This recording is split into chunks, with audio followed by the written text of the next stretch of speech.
Ding, ding, ding, ding, ding. Okay. Has everybody had dinner? Because we don't want clanging plates. We got Bill Maher coming. 20 years of politically incorrect speech that graces the political discourse in our country and also makes us laugh every Friday night. Ladies and gentlemen, please welcome Bill Maher to the grill.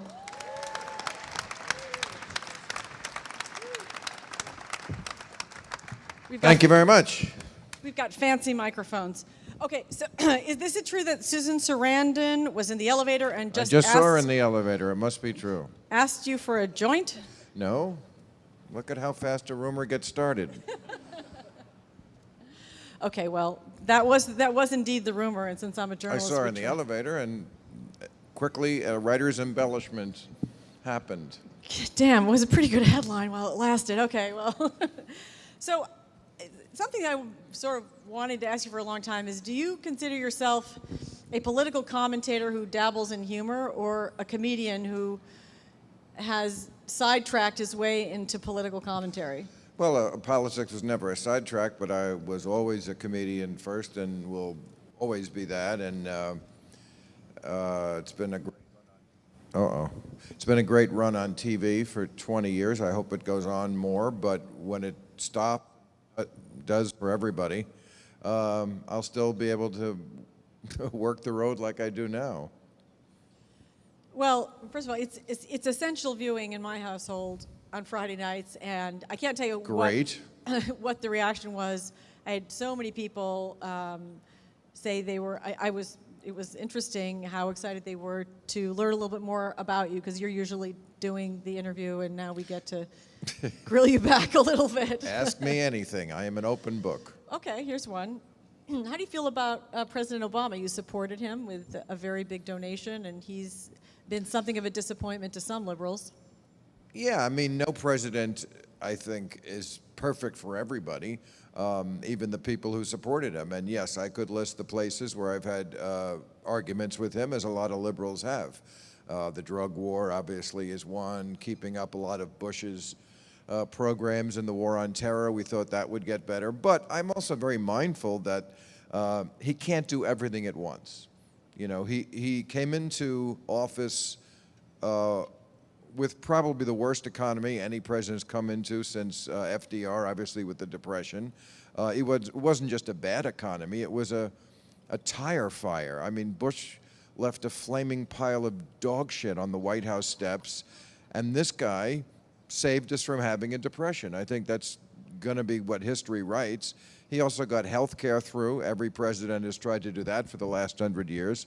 Saved the auto industry, got bin Laden. You know, there's a lot of really good accomplishments. Got the bankers out of being the middlemen for college loans.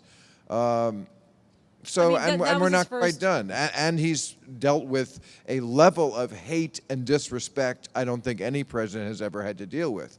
So on balance, yeah, I'm certainly fucking glad he got elected and reelected, and I'd do it again with the money.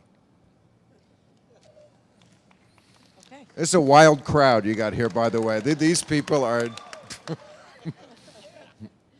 like a stand-up crowd. It's like intellectuals. Okay, business intellectuals, if there is such a thing. Well, okay, I'm going to argue with you just... That's what I try to be. But I'm going to argue with you a little bit there. I mean, he is in his second term. This is the moment for him to seize his legacy. Unfortunately, I do watch your show like religiously, even though you're so anti-religious. And you know, I think you don't hit him very hard on the show. That's funny, because so many people say the exact opposite to me. Why are you so hard on Obama? Really? Yeah. So I think he's probably having the same situation I have. If you get it from both sides, maybe you're doing something right. Well, I think that people would ask that of you more than others because, and it's one of the things that I personally respect about you so much, is that you are truly a rigorous thinker. And you have changed your mind on issues because, Sure. and on very strong political positions based on a different reading of the facts, well, right? it's the great thing about not being a politician is you are allowed to change your mind. when new information comes in, you can change your mind. Politicians are not allowed to do that because if they ever change their mind for any reason, they get accused of flip-flopping and being indecisive. They have to have the exact same thoughts at 60 they had at 18. Well, there's flip-flopping and flip-flopping. I mean, you killed... But they get accused of it. I mean, John Kerry got known as a flip-flopper, and he wasn't a flip-flopper. All he said was, I voted for a bill, and then I voted against it. Yes, because they changed the bill. Right. That was all that was happened there, and for the evermore, the guy is known as being wishy-washy. Right, but then, you he know... wasn't wishy-washy to the Viet Cong, I'll tell you that. Okay, but Mitt Romney... Well, he killed some of them, and, you know, it's good for him. He was in a war. Mitt Romney, however, was a flip-flopper? Well, of course. Mitt Romney actually did change what he believed on every single issue, and not in a distant time frame, in a matter of years. He was the governor of Massachusetts not that long ago when he was for the exact same mandated health care program that the president passed. And, of course, he ran against that because now he was running as a very conservative Republican in a different atmosphere. But you can go down any list of issues from abortion to gun control to campaign finance to the environment, and Mitt Romney will have changed his position on that. That's true. That's complete. I think in some cases flip-flopper is warranted. And change, I mean, that's the challenge of being a politician. You want to be able to change your mind on something. Yeah, I mean, Obama just did it with Syria. He changed his mind. And I'm glad he did. Managed to look like a flip-flopper doing it. I don't agree. I mean, he looks like a flip-flopper if you don't read the backstory, if you don't know that events change. That's why he changed, because Syria put something on the table that wasn't there before. They said, we'll give up the chemical weapons. Now, isn't that a better outcome? That we don't fire a shot and get what we wanted? Well, yes, if only the Russians hadn't thought of it first. But anyway, we don't have to do... Who cares who thought of it? Well, because we're... Oh, look, I got an applause break. Well, I think I'm all right. That's fine. I think that we look to our president for leadership, and I think that that's what he was getting dinged on in that case, not about whether it was somebody else's idea first. That's all. Well, to me, a leader is the one who figures out the best plan and gets the best result. Bluster is for rappers and John McCain. That, to me, is leadership. John McCain is getting it pretty hard at the grill today, I to gotta be, say. you know, have the strength to say, oh, okay, I took a little time. Obama said this often. I don't operate on you people's time frame. I'm not on the 24-hour cycle. I think about things so I get to the right decision. And I'm glad he does. I'm glad he doesn't operate on the media's time frame. Would you call yourself a liberal today? On most issues. But I'm not sure people agree all the time what the definition of liberal, conservative, libertarian. I don't think most people actually know what these words mean, and then they wouldn't line up behind them if they did. They just did a survey, and I think something like Republicans, 18% of them were against Obamacare. I mean, only 18% of them were for Obamacare, but when they said the Affordable Care Act, like 10% more, yes, we're for that. They don't even know it's the exact same thing. There was a guy in Kentucky who said they were explaining to him the Affordable Care Act, and he said, well, this is a hell of a lot better than Obamacare. That's a good one. This is the new get your government hands off my Medicare. Remember that? Yes. The guy who said, get your government hands off my Medicare. That's true. Which is kind of funny. Medicare's run. No, we get that. That we would be the irony there. Crowd, Bill. It's the smart guys. Okay. So there was a time really when I think that, at least just as an observer of seeing what you wrote and what you said out in the public, you were really truly more of a libertarian. And is that well, again, I don't know what that word means to different people. Libertarian to me always meant that you think nothing should be illegal as long as it doesn't hurt another person. Rand Paul and his father interpret libertarianism to mean we shouldn't have FEMA. We shouldn't have meat inspections. That's insane. I mean, yes, I guess you could describe that as a radical version of libertarianism, but it's just plain stupid. I mean, I look at a stoplight and go, oh, yes, that's a great way for us to make sure that the cars don't crash into each other. They look at it and see an infringement upon their liberty. And they would like to soar like an eagle right through the windshield because that's freedom. So, I don't really feel I need to backtrack on when somebody else bastardizes a term. Well, what would you say is the one issue, if there is one issue, on which you were most aware of having changed your own position? And to me, that it really is the Guns? On guns? Yeah. I mean, again, a lot of it is because the Democrats changed. I mean, in the 90s, the Democrats were a little more ballsy about what they wanted to do with gun control. Now, to me, whatever they're talking about and they're so excited about, I think they're just wasting their political capital because they love guns too. It's the gun country. The Republicans love them more. They're fetishists. They adore them. But the Democrats also agree that guns are very important, that we must have them so we can go kill animals and have fun as sportsmen. And as long as that's the approach of the liberal party in this country, I don't understand why we're even bothering pretending to move forward on gun control issues that wouldn't change anything anyway. The Democrats, that's the party that wants to have quote-unquote gun control. They want to get rid of about, 150 of the type of maybe 3,000 different guns that are sold in America? Oh, we're losing the crowd. Gun nut? Sorry. It's a good thing we left before we got to Jesus, my friend. You flip-flopped on Jesus too? No.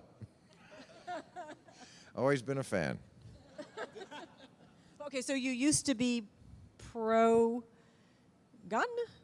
Or, sorry, I'm trying to figure... I used to be more with the Democrats because they were ballsier on gun control. Now, as long as they're not going to be fighting for gun control, I'm not with them, and I'm going to keep my gun. Okay. As long as the liberal party in this country is not fighting for real gun control, I'm not with them. Real gun control would be arguing that the Second Amendment does not mean what it has become interpreted as. Right. Everybody can have whatever gun they want at all times. I don't want to live in that America. I'd rather live in Canada, or a Canada-like country where the guns are not so, everywhere. But I don't live in that country. I live in the gun country. So it doesn't sound like you've changed your position. It just sounds like you don't want to put your support behind the Democratic Party's position. Because I mean, you're for sensible gun control, which is where probably 90% of the country is. It's right? bullshit gun control. I mean, Joe Biden said a couple of months ago, buy a shotgun. Well, if the party that is supposed to be the one against guns is advertising for guns, I have no hope what that party can do on that issue. Okay, let's go back a little bit. You studied history and economics, was it, at Cornell, right? English. English, right, sorry. And did you always just want to do comedy? I did. I was always wanted to be a comedian, even as a little kid. I watched the comedians on TV, and Johnny Carson and I guess Ed Sullivan when I was little, and I wanted to do that. Looked fun. And so you went to Cornell? Well, yeah, I went to college. I wanted to get an education. I wanted to know what I was talking about when I was making people laugh. And I'm glad I went. I'm glad I got that education. I probably wouldn't do the show I was doing if I didn't have it. So at what point did you find that you were veering more overtly towards taking political stances that were contrarian and less about comedy and more about a political statement? Well, I've never done that. I mean, I never tried to be a contrarian. My bond with my audience has always been to tell them exactly what I think and not to pull a punch. But I have never, ever taken a stance just to be different or to try to gin up a fight with someone. And as far as politics with the comedy, our show has always been a hybrid of comedy and serious. The panel can get serious, and that's okay. But in areas where it's strictly comedy, the comedy pieces of the show, that's where the comedy has to come first. You know, I'm not going to do a comedy routine on something if the jokes aren't there. So not everyone, you know, always is I think understands what a hybrid show is. That, you know, it moves back and forth between comedy and serious. But I think after all these years, the audience that has stayed with us and grown, I think they like that part of it. Oh, I think definitely, and I think that you've been kind of at the tip of the spear of this really interesting trend that's happened in which the real political discourse happens in comedy shows. And I say this with some embarrassment as a lifelong journalist, the discussion that ought to be going on around journalistic roundtables is actually going on led by, I'll say like that, a comedian. Do you know what I mean? Sure. And that's Yeah, I mean, embarrassing for that's- me as a journalist, honestly. Yeah, I mean, you know, when people talk about journalism and the media, it must be somewhat frustrating because who's in their head when they're thinking about that? I mean, the media is everything from TMZ to Dexter Filkins risking getting his ass shot off over in Iraq. Love Dex. And you know, some of the how many correspondents did we lose in the Iraq and Afghanistan wars? I think it's over 100. And a lot in Syria as Really well. brave, serious, smart people. That's the media and everything in between, going back to, like I said, TMZ. So I think when we talk about the media or journalists, we kind of have to define who we're talking about, because I can talk about them in glowing terms, and like you, I sometimes want to trash them Well, because they're different people. well, I'm I'm one of thinking them, and you know, have trafficked in both places actually, having come Right. from the New York Times, and now I work in entertainment. And sometimes you're dragged toward the celebrity thing where you don't necessarily want to be if you're a serious journalist. I'm actually talking about Washington journalism, which I've never had anything to do with, really. Right. And that's its own club and it's its own ecosystem. And I think that that's where you particularly have sort of said the emperor has no clothes, right? Well, I think, you know, the point that a lot of people make in and out of journalism is that they're too close to the politicians, that they don't really go after them because they want access. And so there's a lot of ass-kissing that goes on instead of asking the tough questions. And I would concur. I think that goes on a lot. So then I go back to your role is, I understand that people got to laugh, and then you have a whole, you know, you do stand up all the time, and that's great. But it just feels like, no, I mean. It's, Thanks, Mom. No, don't say. But, I mean, I don't know if you are, how you take the measure of the impact you have as a singular voice, I would say. Well, I just hope people, A, are entertained, and B, at least will consider maybe the other point of view if they haven't before. You know, when I travel the country and do the stand-up, as you say, that's, you know, mostly if people are going to pay $70 or $100 or whatever it is to see you, they generally like you a lot to begin with. You know, sometimes people say to me, oh, you were just in Alabama. What was the crowd like? Like everywhere. Bill Maher fans. I would never know where I was if you just dropped me into a theater. I could be in Alaska, I could be in Berkeley. It's all the same because the people who come out to the theater. That's different. Well, how would you characterize a Bill Maher fan, honestly? Wise, intelligent, right about everything. No, I mean, you know, they're the people who, they're free thinking. Do you get people like who hate you? Do you get haters outside any of your stand-up? Never. Never? Like I said, when people have to pay for a ticket, you know, they generally are fans. You know, sometimes you'll get nuts outside the theater. Yes, when I play within 500 miles of Kansas, the God Hates Fags church is usually there to protest me. They will set up a vigil outside of the theater, but they don't get inside the tent. Right. You know. But that's different than the studio audience, and I think the home audience for our television show, which is not, you know, just that kind of rabid fan that wants me to go to the edge. The studio audience we have for real time is much more politically correct. Well, I've talked to one of your producers some time ago, and he was talking about how hard it is to ride the line you know, and you've talked about it on the show, that that's hard to get guests who are willing to come on. And much easier than it used to be, but yeah, there are still many guests who won't do the show for what I was just talking about before. I'm not the guy who is going to ask them the ask-kissy question.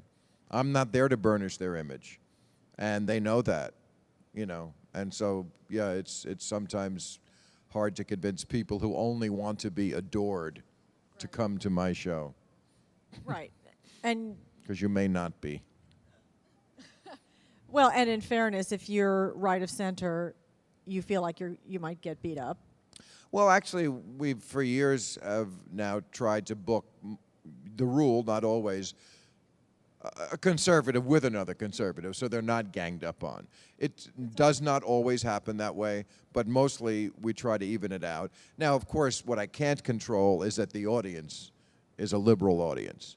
And that's a very, very difficult thing to do. I've done it myself, tried to perform to an audience that is conservative. And it sucks because they don't agree with the premise. And if they don't agree with the premise, they're certainly not going to laugh at the punchline. Now, most of the guests on our panel are not comedians, so they're not looking to get a laugh, but it's still a very intimidating factor. I've seen many people change from right before the show to when they go out there, and that audience is intimidating, and they are suddenly a lot more moderate than they were 10 minutes earlier. Really? Absolutely. Can you give an example? No, but it happens quite frequently. Anyone we've ever heard of? Of course. Yes, Republicans who are... Sorry. Okay. What if I just hold it like that? Sorry. Okay. Go ahead. Yeah, no, you're saying feel like a Republicans porn who are star. intimidated. Yeah, I don't blame them. I mean, I once did Grover Norquist's luncheon, and it was tough because, you know, you're looking out at a sea of people who you know from the get-go do not agree with anything you think or say.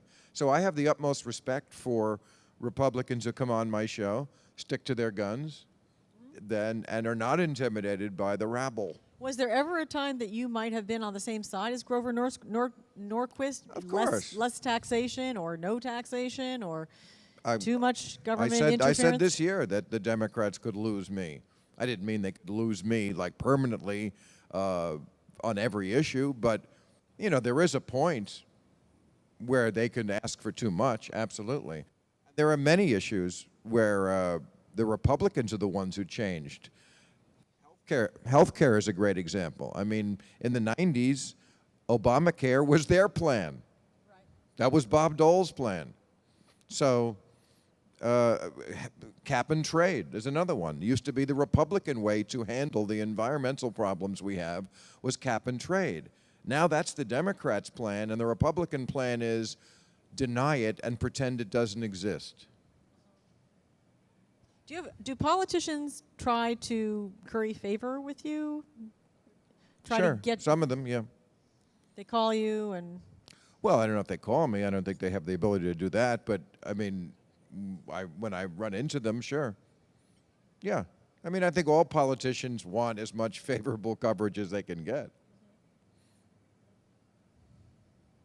Okay, it seems that you have now, and thankfully for all of us, because we were all the beneficiaries, I think, you have competitors. You started with Politically Incorrect, I guess, 1993. Yes. So 20 years. Congratulations. Thank you. We'll give them a round of applause for 20 years. When Jon Stewart was a gleam in the eye of your I oldest... think he was on MTV then. Yeah, right. Doing comedy, not politics. Well, he had a talk show, didn't he? Wasn't it? I think I remember I don't doing know. it. It was like a regular talk show. I don't remember. I was too young, Bill. Well, I wasn't.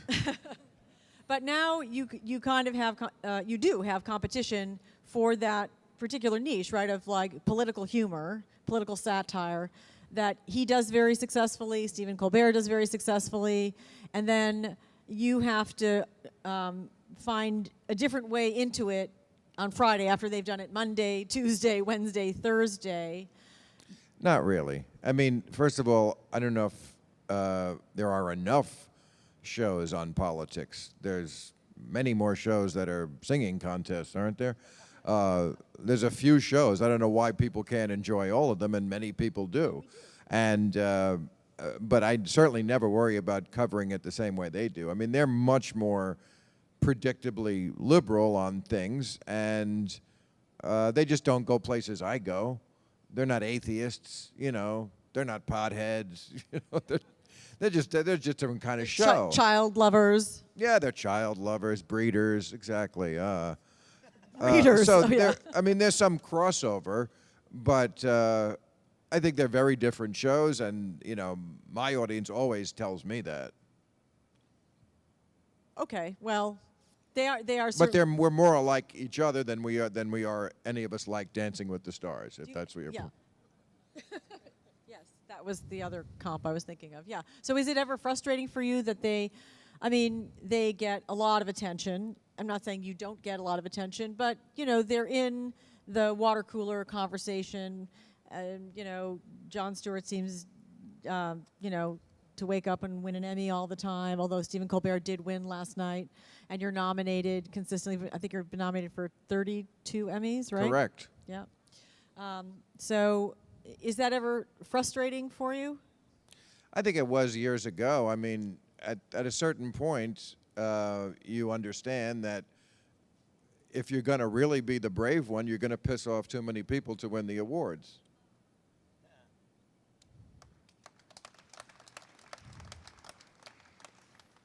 You think you've pissed off too many people to win the Emmy? You know, it doesn't really benefit me ever to talk about the Emmys. It's a no-win situation, you know. So, you know, first of all, I'll say one thing, and then maybe we can not talk about it. Sure. It's winning an Emmy. People talk about it like it's the Giants winning the Super Bowl. It's not the same thing. When the Giants win the Super Bowl, it's because they actually beat another team. So they are actually the best team. This is the opinion of 10 people who watch a tape. You know, I wish the 10 people voted for us every year, but they vote a different way. But I don't think our ratings are less. I don't think the quality of our show is less. And yes, I do think probably pissing people off has a lot to do with losing. Now you speak. I'm afraid I'm going to get jumped out. Okay. Well, I don't know who you're pissing off or how. I mean, you have your liberal You're kidding, views. right? You don't know how I piss people off? In the voting academy, not so much, but Lots of people wouldn't vote just because of 9/11, and they still think I'm with the terrorists.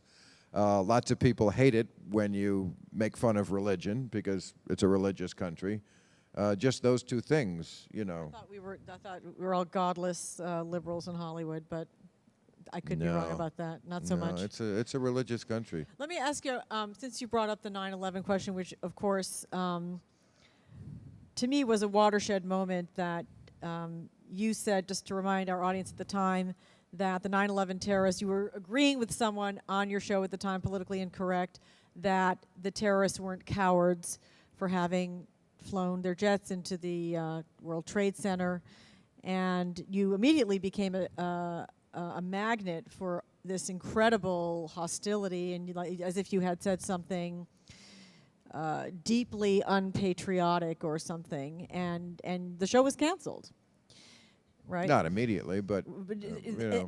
in the aftermath of that, sometime after that, and I remember the White House spokesman. You know, oh yeah, it's unusual to take it on the chin when you're not Ari in politics. Fleischer, yeah, sure. Looking back on that now, how do you feel about that moment and your having said that at that moment? Well, it was true on September 10th, and it was true on September 12th.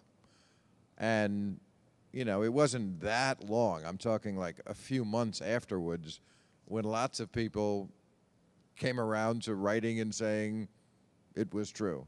It was just uncomfortably true at that moment. But, you know, lots of other people had said almost the exact same thing.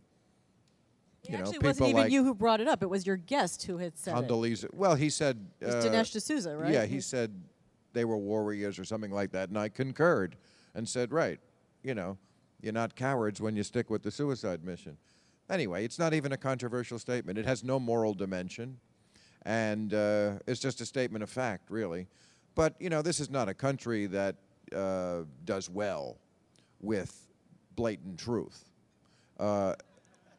especially Or when... inconvenient ones. As Yeah, some people exactly. So, you know, it came out better for me because I certainly like the show I'm doing and the network I'm on a lot more now than I did then. I wish I had had the guts to quit that show.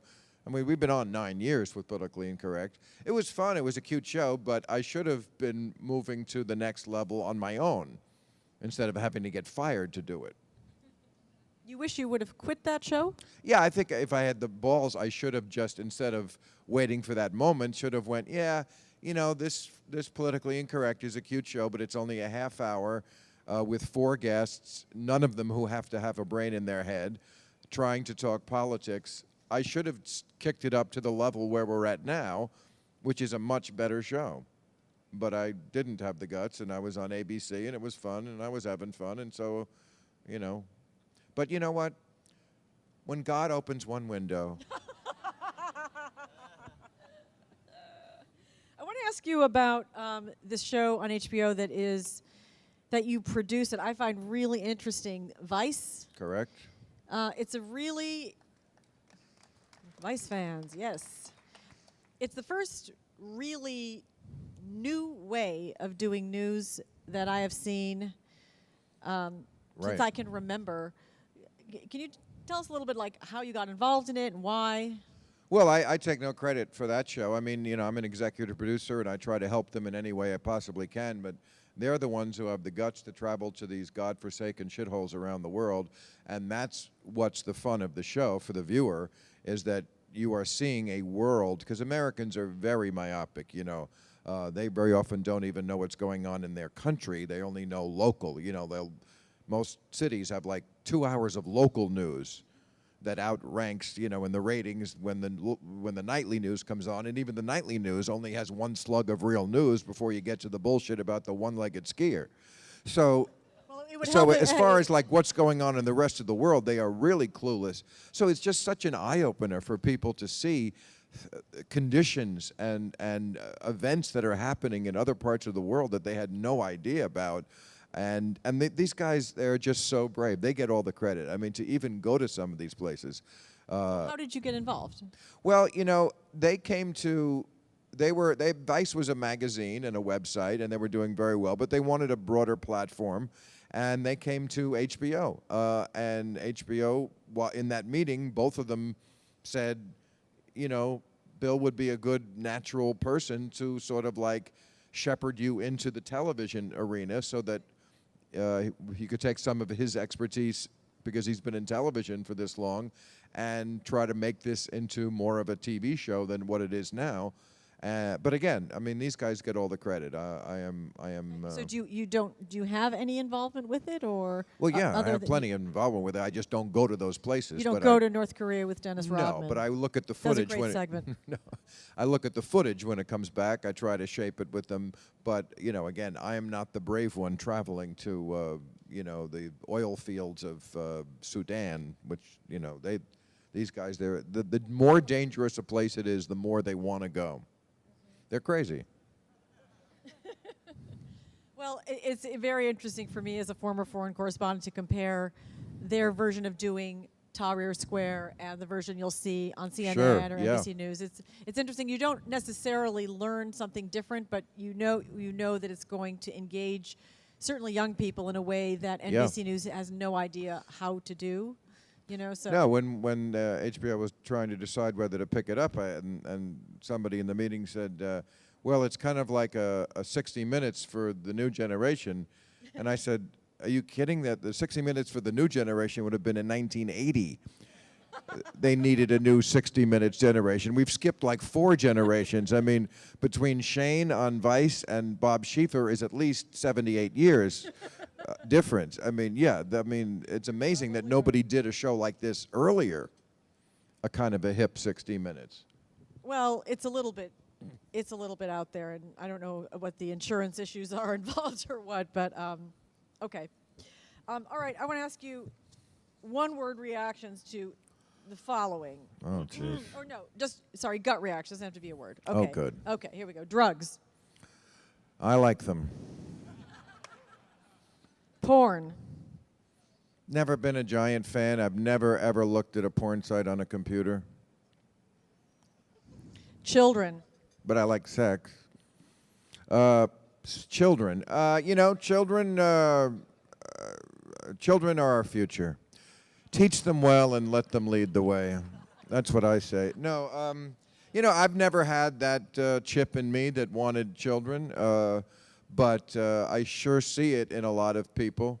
I've known guys, I've known a lot of Hollywood players who had never really wanted to settle down, but they really did want to be a dad. And they found a way to do both. Not settle down and be a dad. Guns.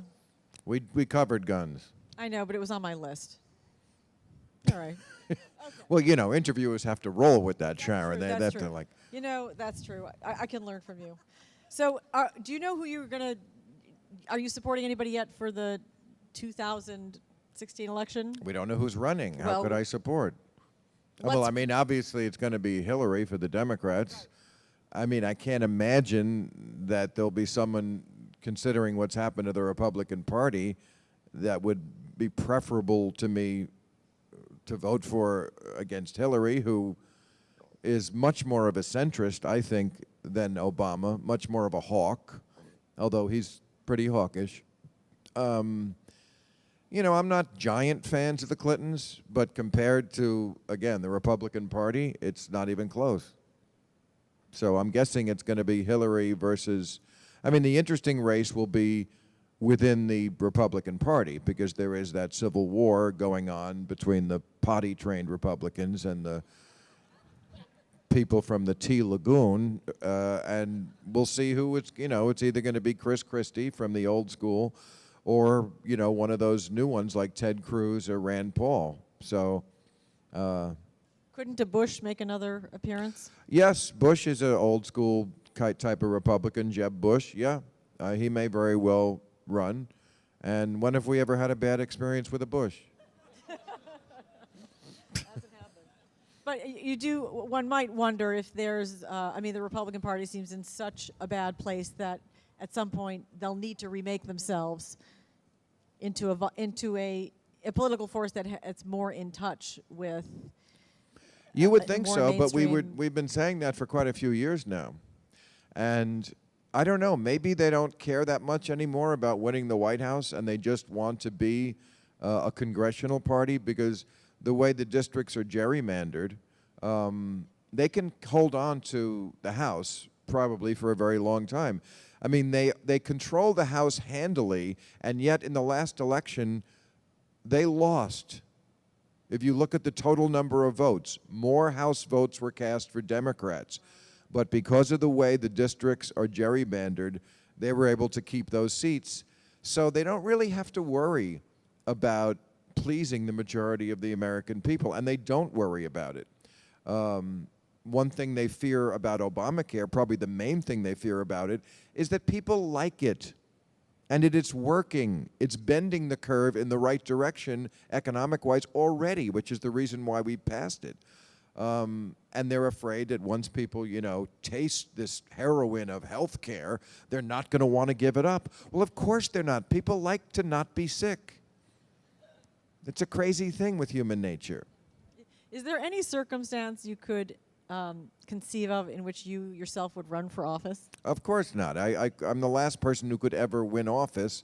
They would only have to show any tape of any show I've ever done, and there are 10 things in there that would disqualify me. But, crazier things have happened. No, they haven't. No. First of all, no atheist could ever win office Sarah in this country. Palin was, our vice presidential candidate, so, Well, she was chosen for that. Nobody elected her to the high office. She was number 2 on the ticket, and she's not an atheist. She's in line with the Jesus freaks who are the majority in this country. Well, hold on. If we were talking about California, Well, they weren't going to win California. No, I'm not talking about Palin. I'm talking about you. There are places where being a religious person are not necessarily Not really. a political liability. Well, then why are there zero atheists in Congress? They are the least represented people in this country, because the number of people now who say they do not believe in any religion and either agnostic or atheist is approaching 15% in this country. But the representation isn't 15%. 15% is a bigger minority than blacks, Jews, Latinos, gun nuts, whatever minority you want to say. 15% is higher, but we have zero representation. But that is changing. People are coming out of the closet. As atheists. Absolutely. I had Billy Crystal on Friday night. His book is like, no, I can't really believe in a God. You know, who would have ever thought about Billy Crystal? They're out there. They're thinking it. They're just afraid to say it. But that's changing. It'll be the new gay marriage. But that's not honestly that. But that's not honestly what would keep you from running. I mean, would it ever really interest you, seriously? It does not interest me, but it would also, what is the point of running a race that you could never win, that your opponents would have a field day? I mean, you say you watch the show every Friday night, you must see that there are, every week, there are just 10 things that are absolutely qualifying for me to run for high office. Well, I mean, running for office is all about being political. I'm all about being not political. Well, sometimes I think that could work in some cases, but okay, I take your point. You're dreaming on. That's possible. It's dreaming. possible. Wanted to ask But you, I would never want to be in that. I mean, first of all, you got to get up in the morning, and you have people are scrutinizing you even more than they do in show business, and they follow you everywhere, and you have to wear a suit and tie, and kiss babies and shake hands. It's just never going to happen. Well, okay, but that brings me to my next question, which has to do with the scrutiny that everyone is under all the time, not just politicians. You're a big tweeter. You've got a massive Twitter account, lots of followers. Few million. Yeah. Talk for a minute about your relationship with Twitter. Is it an authentic relationship? Well, it's definitely authentic in the sense that only I ever write it. I mean, people don't write it for me. I don't do it every day. I don't think I've done it in a few days now. I mean, I do it authentically in the sense I do it when I have something that I think is appropriate to tweet. And if I don't, fuck it, I don't do it that day. I don't want to be owned by it. And if I had to do it, on some sort of schedule, I would resent it. And I like it. I like doing it. I like that connection. The piece we did at the end of our show Friday night was about Twitter. So we'll see how big of a fan you really are now. Okay, you got to forgive me. I had the grill coming. You HBO just Go. said you watch it every Friday. I'm just saying. You know what? But it was about the people on Twitter who are such haters and how much they put off people who we would like to all read our Twitter feed, but it's so full of morons with their vitriol that it just makes you not want to do it. You get a lot of vitriol back at you over Twitter. Everybody does. That was the point of the piece. No, Bill, not everybody does. No, everybody does. That's the point, is that if you ask any celebrity, and we read some of them. Oh, every celebrity. Okay, well. I'm saying. Oh, I'm sorry, yes. Right. People with 8 followers who are all their close friends don't get vitriol. But Jonah Hill gets vitriol, and there's absolutely no reason for it, was the point. And so you're saying it's kind of a mixed blessing. You'll engage in it. Well, and I'm just saying I wish it could be more of a two-way street, but I have to be in a very good mood to wade through, the bullshit. And Joy Behar was there, and Chris Hayes, and we both had this. And Billy, we were all saying the same thing, that we all used to read it, and we all can't now, because you have to wade through so much hate. And Joy was saying, I just want to say to these people, why are you following me? if you just want me, if you to tweet die, you should commit suicide or whatever they tweet. It's just ridiculous. Well, it's fun to watch your Twitter feed, but I could see. And you're not a Facebooker. You're just a Twitterer.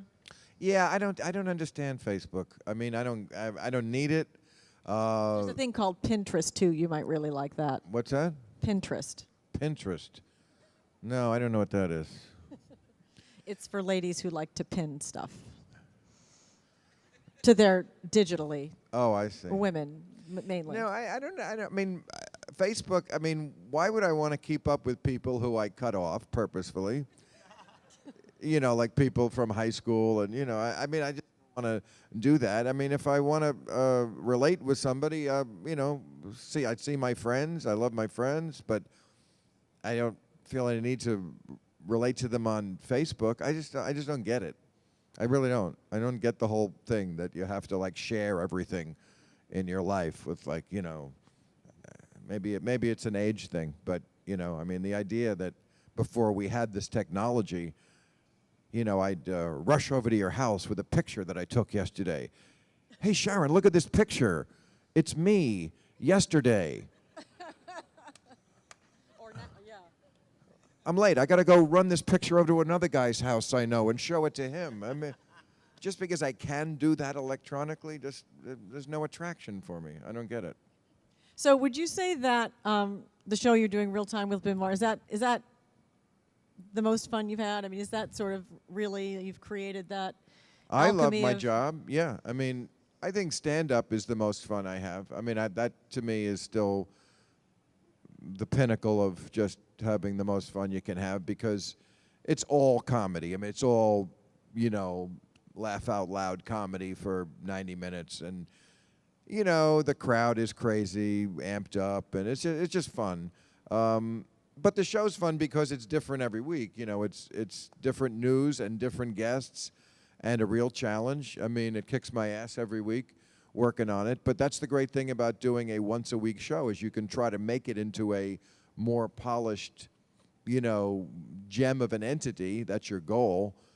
Versus when I did an every night show, anybody who does an everyday show will tell you, you can only make an everyday show so good. You just don't have time. It's off the fly, and that's the charm of those kind of shows. You know, David Letterman made that his hallmark, was that, you know, we're just, you know, kind of took over the studio, and we're going to use the camera guy and the, you know, the AD, and we're going to just be on the street and talk to people, whatever. We're going to throw shit against the wall and see what sticks. That's a good, I mean, there is great charm to that, but it's the difference between playing baseball, which you play every day, and I play football, basically. I have a game once